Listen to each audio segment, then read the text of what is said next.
মোটামুটি গতবারের থেকে এবার একটু রেট বেশি বেশি মনে হচ্ছে, তবে এখন ঈদ উপলক্ষে তো আমাদের কিনতেই হবে। তো একটু সামান্য একটু রেট বেশি আছে, তবে আমরা স্বাচ্ছন্দ্যে কেনাকাটা করছি, কোনো অসুবিধা হচ্ছে না। আর আপনারা জানেন পোড়াদাই বৃহত্তর একটা কাপড়ের হাট, এখানে বাংলাদেশের 7ম রেল জংশন আছে। এটা হওয়ার কারণে আশপাশের 10টা ডিস্ট্রিক্টের কাস্টমার এখানে আসে। তো সব মিলাই এখানকার সিকিউরিটি বেশ ভালো। জি আলহামদুলিল্লাহ, প্রত্যেকবারের থেকে এবারের তুলনায় খুব মানসম্মত কাপড় চোপড় এবারে পোড়াদার বাজারে। আর এমন সুন্দর একটা আমাদের ফ্যাশন পোড়াদাতে ছিল না, এবার বিগত দিনের জন্য হয়েছে। খুবই সুন্দর কাপড় চোপড় এখানে পাওয়া যাচ্ছে। ছেলেদের জন্য কেনাকাটা করতে আসছি।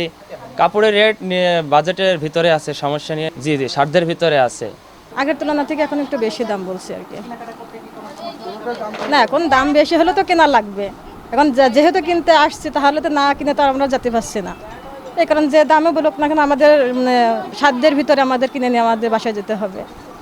কিন্তু বেচা কেনা এই বর্তমান আজকের থেকে এত তেলের সংকটের কারণে মনে করেন মোটর সাইকেলের যাত্রীগুলো দূর দূরান্ত থেকে আসতে পারে না। এই জন্যই মনে করেন বেচা কেনার দিক থেকে একটু নর্মাল হয়ে যাচ্ছে। বেচা কেনার অবস্থা মোটামুটি ভালো আলহামদুলিল্লাহ, গতবারে চাইতে মনে হচ্ছে এটা বেশি। আর একটাই বোঝা যাচ্ছে যে মালের রেট একটু বাড়তি, তারপরেও লোকজন নিচ্ছে, অনেকে নিচ্ছে, সমস্যা হচ্ছে না। আমার মনে হয় গতবারে চাইতে এবারটা আমার একটু বেচা কিনা ভালো গতবারে চাইতে।